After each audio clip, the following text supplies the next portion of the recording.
আমরা বরিশালের কি অবস্থা জানবো। সেখানেও শিক্ষকদের কর্মবিরতির কারণে অচল অবস্থা সৃষ্টি হয়েছে। বরিশাল বিশ্ববিদ্যালয় ক্যাম্পাস থেকে সর্বশেষ অবস্থা জানাতে সহকর্মী হুমায়ুন কবির এই মুহূর্তে আমাদের সঙ্গে সংযুক্ত হচ্ছেন। হুমায়ুন, আমরা সহকর্মীদের মাধ্যমে আসলে জানছিলাম যে কি অবস্থা। আপনার পেছনে আমি দেখতে পাচ্ছি যে সর্বাত্মক যে কর্মবিরতি চলছে সেখানে শিক্ষকরা অবস্থান নিয়েছেন। আমরা শিক্ষকরা কি বলছেন তার কথাও জানতে চাই, শিক্ষার্থীরা সামগ্রিকভাবে কি বলছেন সে কথাও আপনার কাছ থেকে জানতে চাই। হ্যাঁ জাকিয়া, আন্দোলন চলছে এবং এখন বিশ্ববিদ্যালয়ে যে ক্যাম্পাসে আন্দোলনরত যারা রয়েছেন কর্মকর্তা, শিক্ষক এবং কর্মচারীরা তারা অবস্থান নিয়ে তাদের দাবি আদায়ের লক্ষ্যে তারা বক্তব্য প্রদান করছে। এবং আমি শিক্ষার্থীর সাথে কথা বলেছি, শিক্ষার্থীরা বলেছে যে এই যে শিক্ষকদের আন্দোলন তারা যৌক্তিক বলেছে, কিন্তু তার পাশাপাশি তারা বলেছে যে তাদের লেখাপড়ার বিঘ্ন সৃষ্টি হচ্ছে, তাদের সৃজন সৃষ্টি হবে। তারপরেও তারা বলছে যে শিক্ষকদের এই দাবি মেনে নেওয়ার জন্য তারা দাবি জানিয়েছে। তারা বলছে যে তাদের লেখাপড়ার বিঘ্ন সৃষ্টি হলেও তারপর তারা শিক্ষকদের এই আন্দোলনের সমর্থন করেছে।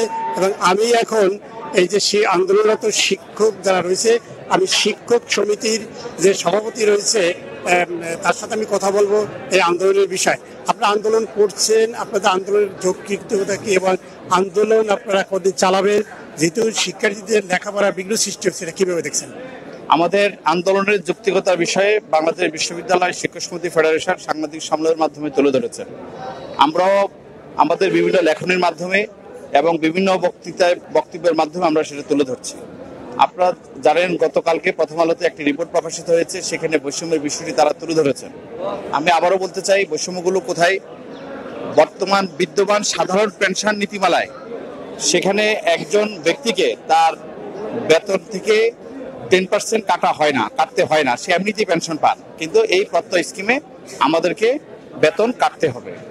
দ্বিতীয়ত দেখুন, আমাদের যে মেধাবী শিক্ষার্থীরা বিশ্ববিদ্যালয়ের শিক্ষক হন, তারা যখন দেখবেন যে এই পেনশন নীতিমালায় বা চাকরির নিরাপত্তার ক্ষেত্রে হয়েছে, সুতরাং স্বাভাবিকভাবে তারা এই পেশাটা চুজ করবেন না।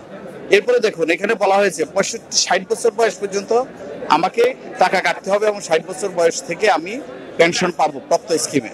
তো আমার শিক্ষক হিসাবে আমার চাকরি তো 65 বছর, সুতরাং আমি 60 বছর বয়সে পেনশন পাবো, তাহলে আর 5 বছরকে আমি চাকরি করব না? বা চাকরি করলে কি আমি চাকরি বেতনও পাবো, পেনশনও পাবো? এই বিষয়ে কিন্তু সুস্পষ্টভাবে কিছু বলা হয়নি। তারপরে দেখুন, সেখানে যদি আপনাদের দাবি আদায় না হয় আপনারা কি করবেন? আমাদের দাবি আদায় না হওয়া পর্যন্ত আমাদের এই সর্বাত্মক কর্মবিরতি চলতে থাকবে। আপনি শুনলেন যে উনি বললেন যে শিক্ষক সভাপতি তিনি বলেছেন যে এই তাদের দাবি আদায় না পর্যন্ত আন্দোলন চলবে। তবে আমি একজন শিক্ষার্থীর সাথে কথা বলবো এই আন্দোলনের বিষয়ে, যে শিক্ষার্থী কি বলছেন। ধরেন, এই যে শিক্ষক কর্মকর্তা এবং কর্মচারীদের যে আন্দোলন, এই আন্দোলনে তো বিশ্ববিদ্যালয়ের শিক্ষার্থী সম্পৃক্ত, যে আমরা যে সুযোগ সুবিধাগুলো পাই, মানে অবকাঠামোগত থেকে শুরু করে শিক্ষার্থীদের জন্য যে পরিষেবাগুলো ছিল, এগুলো সমস্তটাই বন্ধ হয়ে আছে।